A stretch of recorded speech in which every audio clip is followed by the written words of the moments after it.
तो चलिए शुरू करते हैं हम लोग। तो आज हम लोग स्टार्ट करेंगे चैप्टर नंबर 6 ट्रायंगल्स। तो थोड़ा सा मैं कनेक्टिविटी या इंट्रोडक्शन दे देता हूँ जिससे आप समझ पाएँ कि हम लोग करने क्या वाले हैं।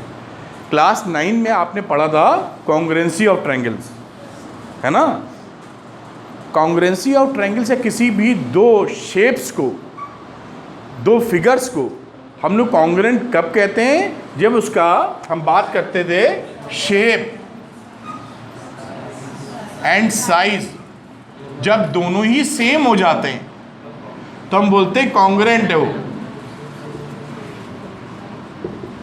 शेप और साइज का, शेप का मतलब होता है बनावट, साइज का मतलब साइज। जैसे कि अगर हम लोग 100 रुपये का कोई नोट ले लें, एक साल में बना हुआ 100 रुपीज़ नोट कुछ बना है यहाँ, मतलब जो भारत की लाट वाट रहती है, ठीक। ये 100 रुपये का नोट लेते हैं तो उस साल में छपे हुए नोट क्या होंगे? सेम शेप में होंगे। शेप क्या है? रेक्टेंगल, एक डायमेंशन के साथ में, प्लस साइज भी सेम है। तो शेप एंड साइज दोनों सेम है, इसलिए ये 100 रुपये का नोट एक ही साल में छपा हुआ कॉन्ग्रुएंट होगा।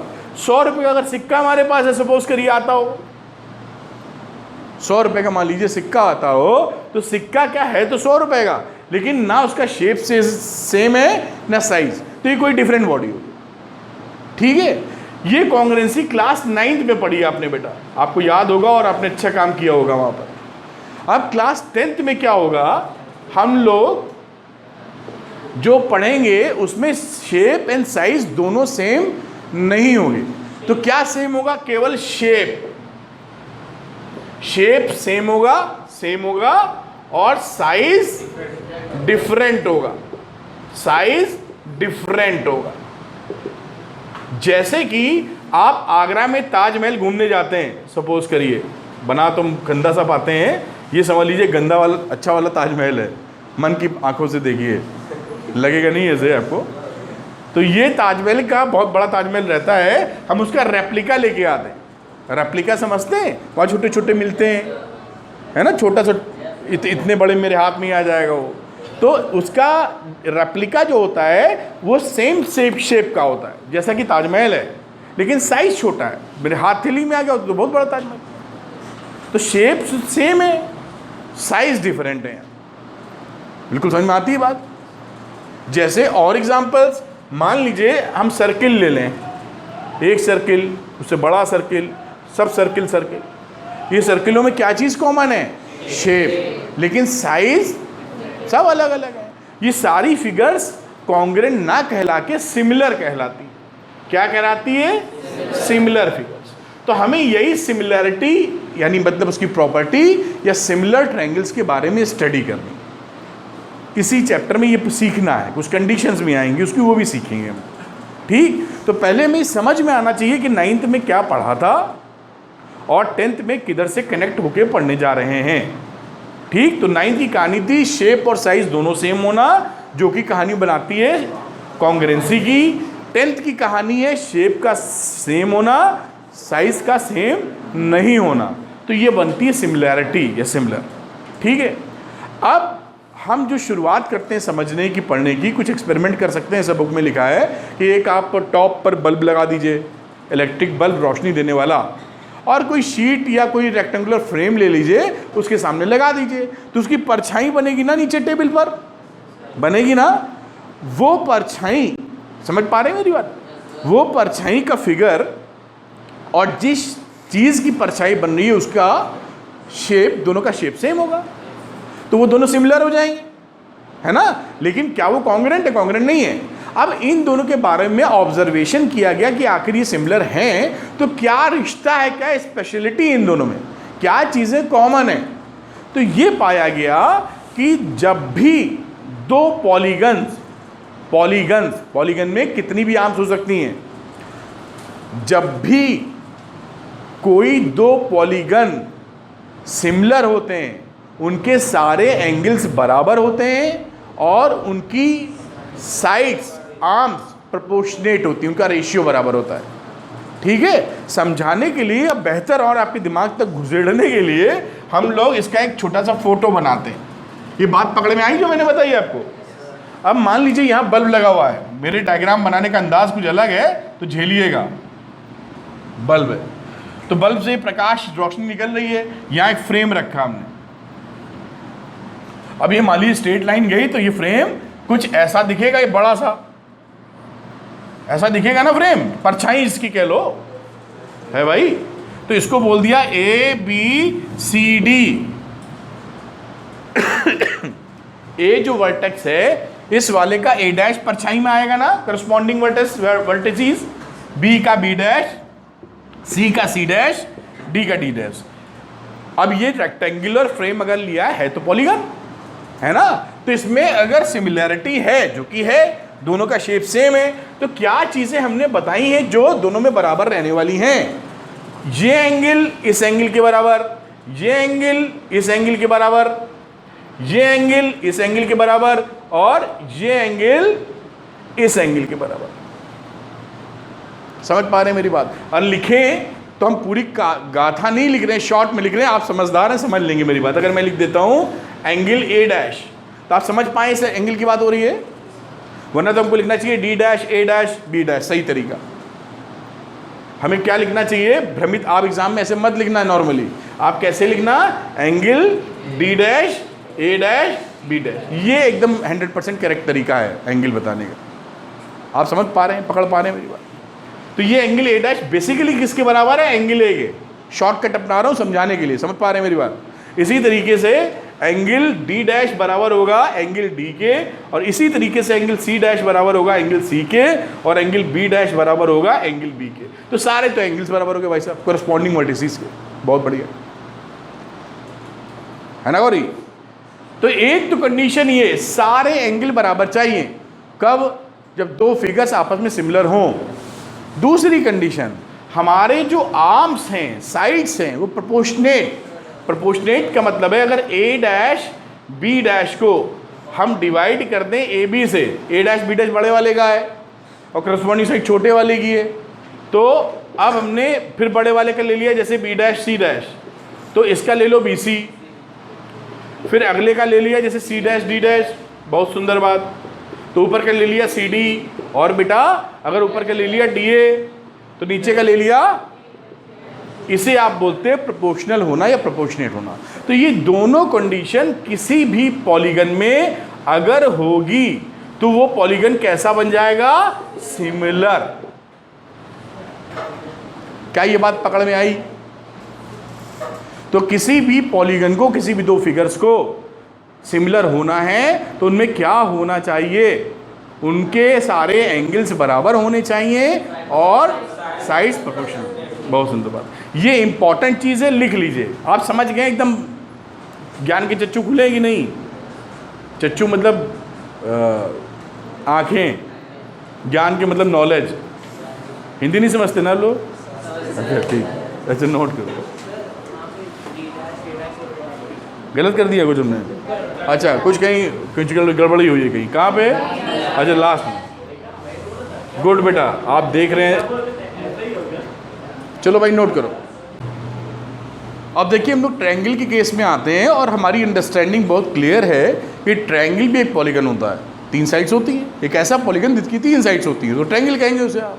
तो ये जो कंडीशंस थी जो हमने समझी हैं, ये कंडीशन इस पे लागू होनी चाहिए सिमिलर ट्रायंगल होने के लिए, क्योंकि ट्रायंगल चैप्टर है हमारा।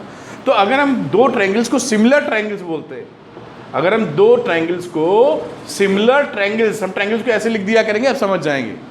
दो ट्रायंगल्स को सिमिलर ट्रायंगल्स अगर होना है तो उनमें पहली कंडीशन क्या होनी चाहिए कि corresponding angle must be same. आप समझिएगा बात। और दूसरी कहानी क्या है? corresponding sides must be in same ratio या प्रोपोर्शन, जो आपने बात समझी थी अभी।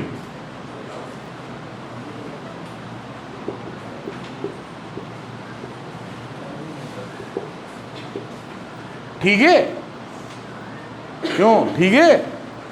अब क्या हुआ? बड़ी सुंदर बात थी, क्लियर बात थी, कोई दिक्कत की बात नहीं थी यहाँ पर। अब एक बहुत बेहतर साइंटिस्ट मैथमेटिशियन थे थेल्स, काफ़ी पहले की बात बताई जा रही है। उन्होंने ट्रायंगल्स के बारे में एक विशेष जानकारी दे रखी थी, और ऐसा सोचा जाता है कि वो जानकारी बीपीटी के हिसाब से थी, बेसिक प्रोपोर्शनलिटी थ्योरम, वो भी पढ़ेंगे हम लोग, जिसे थेल्स थ्योरम के नाम से भी जानते हैं। उन्होंने बता रखा था पहले से कि अगर दो ट्रायंगल्स का कॉरस्पॉन्डिंग एंगल्स इक्वल है, अगर दो ट्रायंगल्स का या दो से ज्यादा ट्रायंगल्स का कॉरस्पॉन्डिंग एंगल्स इक्वल हैं, तो उनकी sides, corresponding sides same proportion में होगी। फिर से बता रहे हैं, डायग्राम बनाना पड़ेगा। आपके चेहरों को देख के समझ में आ गया है कि मसला टेढ़ा है। मैंने क्या बोला कि ये दो ट्रायंगल हैं, एक छोटू और एक मोटू। मुझे मोटे आदमी बहुत पसंद है। अरे मैं कैसे कह सकता हूँ मोटे नहीं पसंद है, तुम समझ रही होगी ना। हाँ ABC और DEF, ठीक, ये छोटू ये मोटू। अब इनके ये करस्पॉन्डिंग जो एंगल्स हैं वो इक्वल हैं, इससे रिश्ता कुछ नहीं है, अलग से बता रहे। कौन बता रहा? थेल साहब।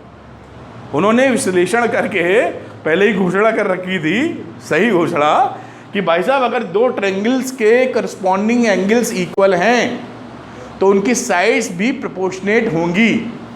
इससे मतलब नहीं है, अभी एक अलग विश्लेषण, एनालिसिस बोलते हैं इंग्लिश में, है ना। तो उन्होंने कहा अगर ऐसा है, हम लिख नहीं रहे, ज़्यादा समझा रहे हैं, तो अगर दोनों के एंगल ऐसे करस्पॉन्डिंग बराबर हैं तो A से B जाने वाली साइड, इस एंगल से इस एंगल, तो इस एंगल से इस एंगल जाने वाली साइड का रेशियो A से C जाने वाली और इसी तरह B से C जाने वाली, ये होगा ही अगर एंगल तीनों इक्वल हैं तो। अब मजेदार बात क्या आई कि इस हिसाब से, अभी इन्होंने कैसे बताया, ये ऐसे बताया, जिस थ्योरम को हम पढ़ेंगे उसे बोलते हैं बीपीटी। क्या बात है? Basic proportionality theorem. और ये थ्योरम एग्जामिनेशन के लिए इंपॉर्टेंट बहुत है, ठीक है। इसको आप लोग थेल्स थ्योरम के नाम से भी जानते और पहचानते हैं। क्या बात है, ठीक है। तो ये थ्योरम समझ गया ना, कहानी क्या, अभी समझेंगे हम लोग ये बीपीटी क्या होती है, देखेंगे। तो यहाँ पर जब इन्होंने ये जो एनालिसिस करके पहले बात बताई थी, तो अगर जैसे पहली कंडीशन की बात की कि एंगल सेम, तो दूसरी तो ऑटोमेटिक हो गई। दूसरी तो यही बोल रही कि प्रोपोर्शनल में होना चाहिए, और ये कह रहे पहला होगा तो दूसरा ऑटोमेटिक होगा। यही तो घोषणा कर रहे हैं, अनाउंसमेंट यही तो है इधर का, कि जिसके जूते साफ नहीं है, जिसके जूते साफ हैं उसकी कमीज भी साफ होगी। और कंडीशन है जिसके जूते और कमीज साफ है उसको अंदर ले लो, क्लास के अंदर ले लो। मतलब तो जूते साफ है तो कमीज देखने की जरूरत नहीं, वो पहले बताया जा चुका है। पकड़ में आ रही बात? तो इसको लिखने की जरूरत है क्या in the case of triangle? नहीं है, क्योंकि होगा ही होगा, होगा नहीं होगा, है ना। तो इसको आप भूल जाएंगे, भूलेंगे नहीं, इसको हम दूसरे डिपार्टमेंट में रख लेंगे। भाई ट्रायंगल में तो ऐसा ही होता है, इंसानों के दो हाथ होते हैं, बताने की जरूरत नहीं है। घोड़े के बताएंगे तो बता देंगे उसके कितने हाथ होते हैं, 6 होते हैं ना बेटा, अच्छा 4 होते हैं। नहीं, तुम लोग कोई भरोसा नहीं, कितने हाथ पर निकाल दो, ठीक है। बात समझ में आ रही ना। तो इस केस में सुनो इधर, इस केस में, इस ट्रायंगल के केस में अगर किसी के 3 एंगल्स बरोबर हैं तो इसको कहने की ज़रूरत नहीं है, ये ऑलरेडी इधर से होगा। तो इसके दो कंडीशन रह नहीं गई, क्योंकि दूसरी ऑटोमेटिक फुलफिल होने वाली है। तो हम लोग क्या याद रखेंगे अभी के लिए कम से कम, कि किसी ट्रायंगल में अगर कॉरस्पॉन्डिंग एंगल्स बराबर हैं तो वो दोनों ट्रायंगल्स आपस में सिमिलर होंगे। लेकिन पॉलीगन के लिए भूमिका क्या बोलोगी तुम? बोलो कस के, तेज आवाज।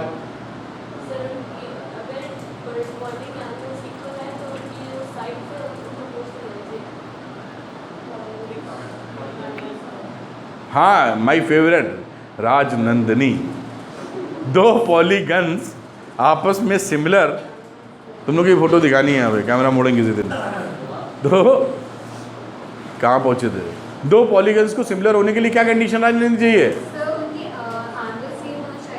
हाँ, करस्पॉन्डिंग एंगल सेम होने चाहिए।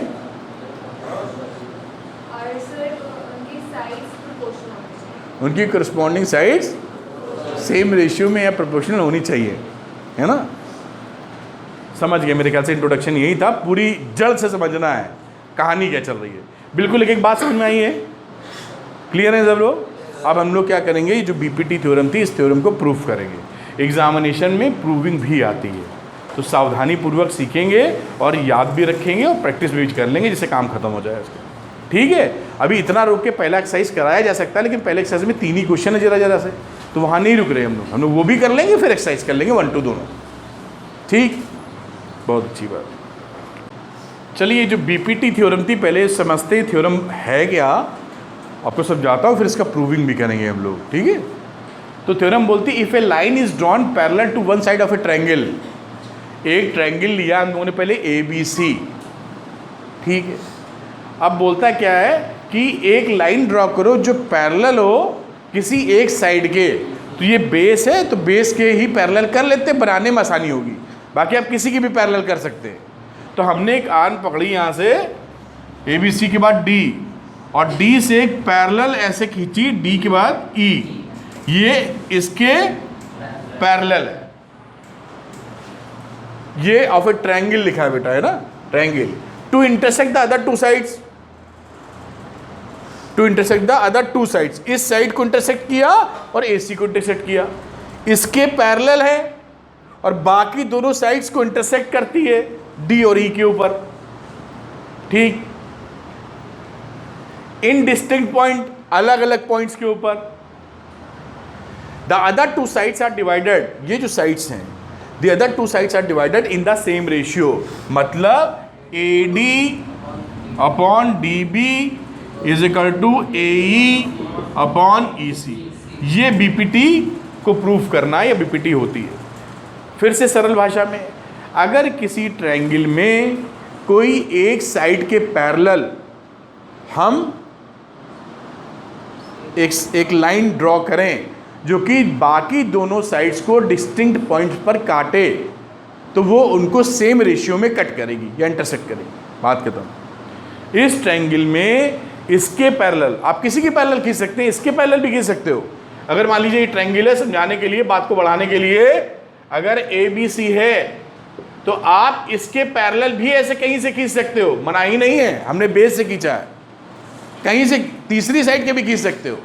तो ये जो यहाँ जो पॉइंट होगा MN, वो भी ये रेशियो और इसका रेशियो बराबर आने वाला है। तो ऐसा नहीं समझना कि हमेशा बेस से ही हो, कई बच्चे समझ जाते हैं मैथ्स में डर के मारे, जो है वही है। ठीक, तो अगर किसी ट्रायंगल में किसी एक साइड के पैरेलल कोई लाइन खींची गई है और वो अदर टू साइड्स को डिस्टिंक्ट पॉइंट में कट करती है, तो वो सेम रेशियो में AD upon DB AE upon EC में कट करेगी। यही BPT है, बेसिक प्रोपोर्शनलिटी थ्योरम या थिल्स थ्योरम। समझ गए हम लोग? प्रूफ करेंगे इसको। कुछ पल्ले पड़ा क्या? अब एग्जामिनेशन में आप ये जब डायग्राम ये लिखेंगे, डायग्राम बनाएंगे, तो ये लिखते ना टू प्रूव वो प्रूव, तो ये तो लिख लेंगे ना, उम्मीद कर। हाँ, गिवन इवन, ये तो टू प्रूव क्या है? टू प्रूव ये चीज हमको प्रूव करनी है, टू प्रूव दिस वन। फिर कंस्ट्रक्शन लिखेंगे। ठीक, तो कंस्ट्रक्शन यहां पर क्या होगा? कंस्ट्रक्शन में लिख नहीं रहा हूं, समझा रहा हूं। कंस्ट्रक्शन होगा D से AE पर एक परपेंडिकुलर खींच दो। ये परपेंडिकुलर लग नहीं रहा है और लगा भी हम नहीं पाएंगे शायद, तो आप समझ लीजिए मन की आंखों से 90 है। और इधर से E से एक इस पे परपेंडिकुलर खींच दो ऐसे, ये 90। ठीक है, और इस B और E को आपस में मिला दो, और ये D और C को मिला दो आपस में। ये डॉटेड लाइन सारी कंस्ट्रक्शन है, मैं लिख नहीं रहा हूं, समझ गए क्या? गौरी E से AD पर परपेंडिकुलर, नाम भी देना पड़ेगा, तो इसको लिख देते हैं M और इसको लिख देता हूं N। और DN is perpendicular to AE, और इन दोनों को B से, E से, C से, D से। ठीक है, हो गया कंस्ट्रक्शन। वर्किंग, जिसे आप बोलते हैं वर्किंग। तो वर्किंग में हम पहले क्या रहते हैं, एरिया ऑफ ट्रायंगल ADE, इस ट्रायंगल का एरिया, तो हाफ बेस इंटू हाइट होता फॉर्मूला हमारे लिए, सबके लिए, मतलब हाफ बेस इंटू हाइट। तो यहां पकड़ा हमने हाफ, और इस बार ले लो बेस ये AD। तो अगर हमने AD बेस लिया है तो हाइट क्या हो जाएगी, EM। ठीक, अब इसी ट्रायंगल में हम लोग, इसी ट्रायंगल को लिखो ADE, और इसको लिख सकते हो हाफ बेस ये पकड़ लो AE, मनाही तो है नहीं। तो बेस अगर हम AE ले लेंगे तो हाइट अब क्या हो जाएगी, DN। एग्रीड हो कि नहीं, होना चाहिए।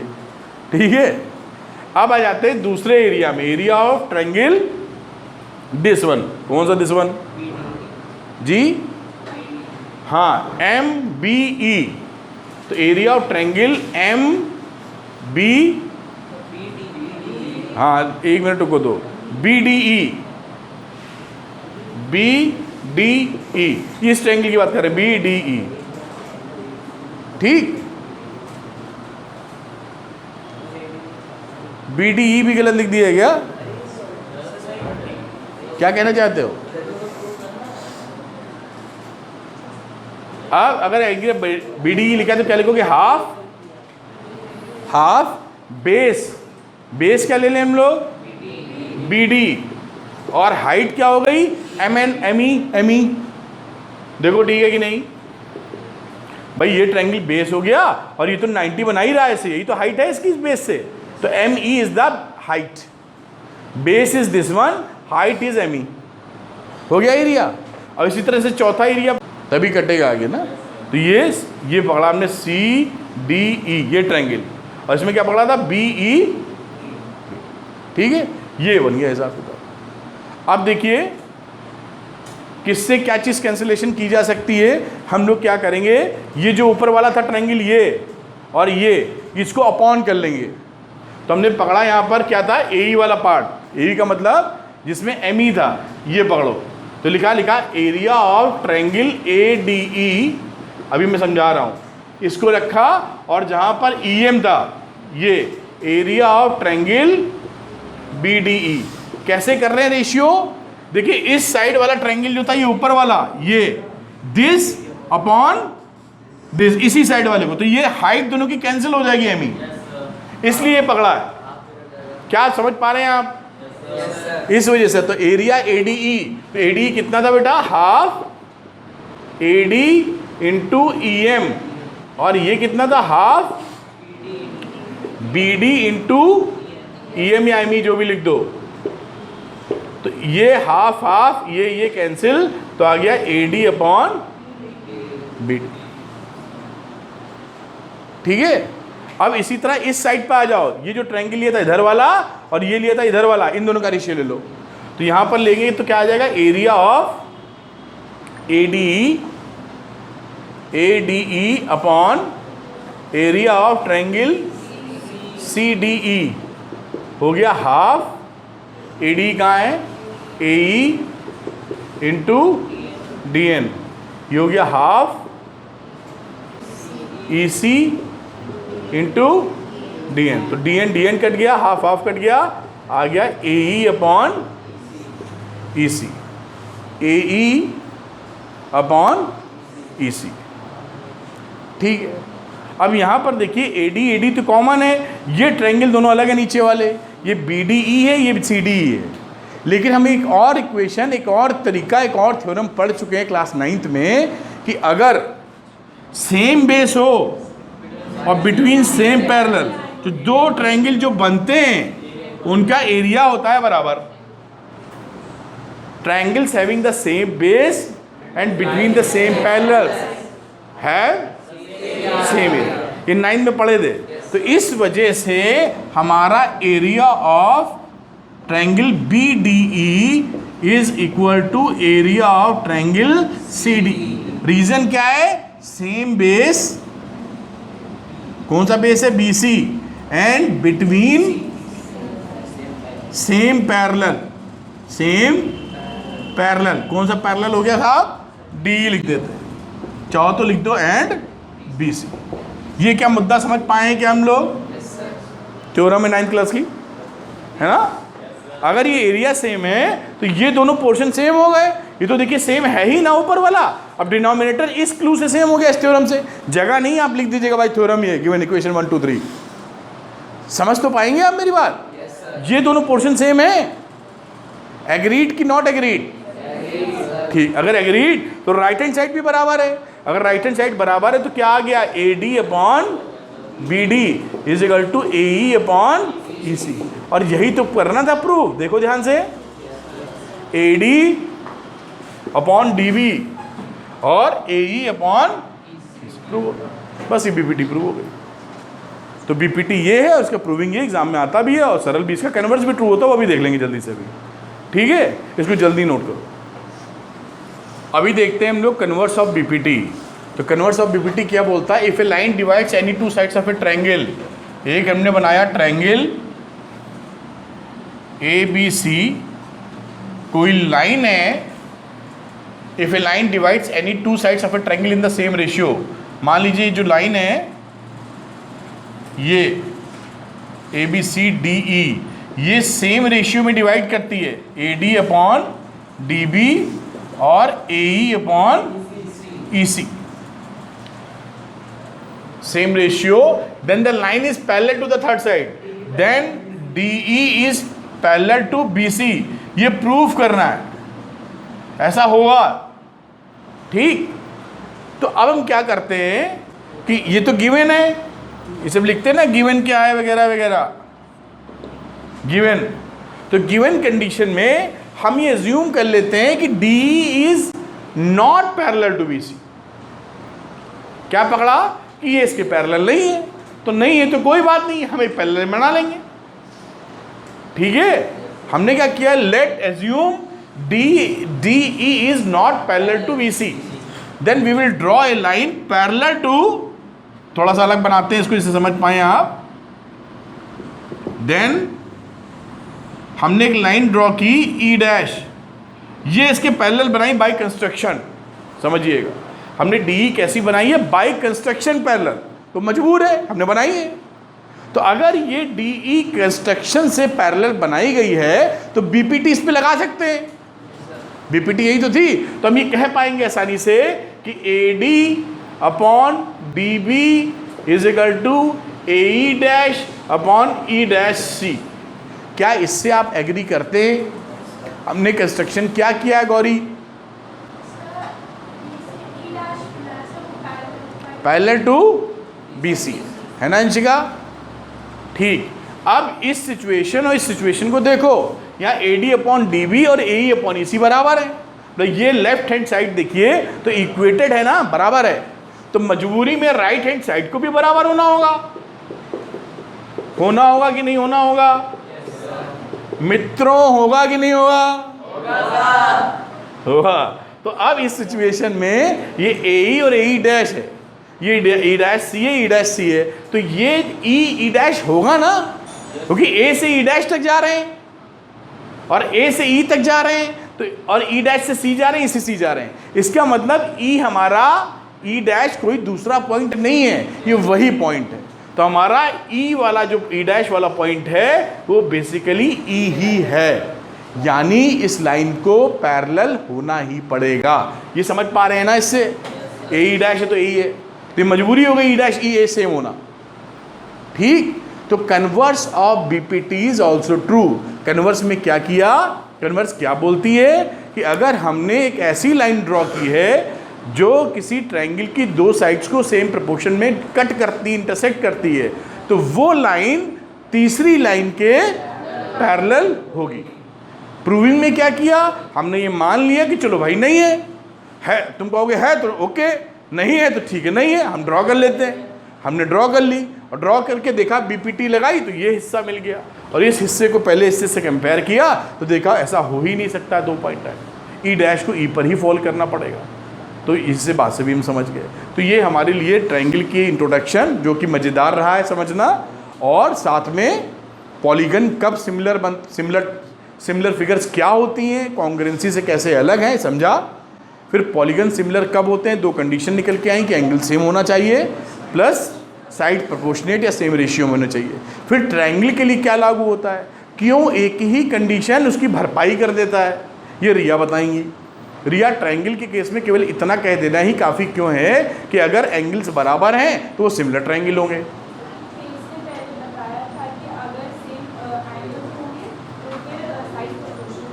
क्योंकि ये थेल्स ने पहले बताया था कि अगर इक्विएंगुलर ट्रायंगल है, इक्विएंगुलर मतलब जिनके एंगल सेम हैं, तो उनके साइड्स प्रोपोर्शनेट होंगे ही होंगे। और इसी बात को किस बेसिस पर उन्होंने बताया, एक थ्योरम कही गई जिसे बोला गया बीपीटी, बेसिक प्रोपोर्शनलिटी थ्योरम या थेल्स थ्योरम। वो थ्योरम क्या होती है हमने समझा और उसको प्रूविंग किया, और उसके कन्वर्स को भी समझा, उसकी प्रूविंग किया। तो ओवरऑल बहुत अच्छा पैकेज रहा आज का। थैंक यू वेरी मच, हम लोग कल मिलते हैं। Thank you.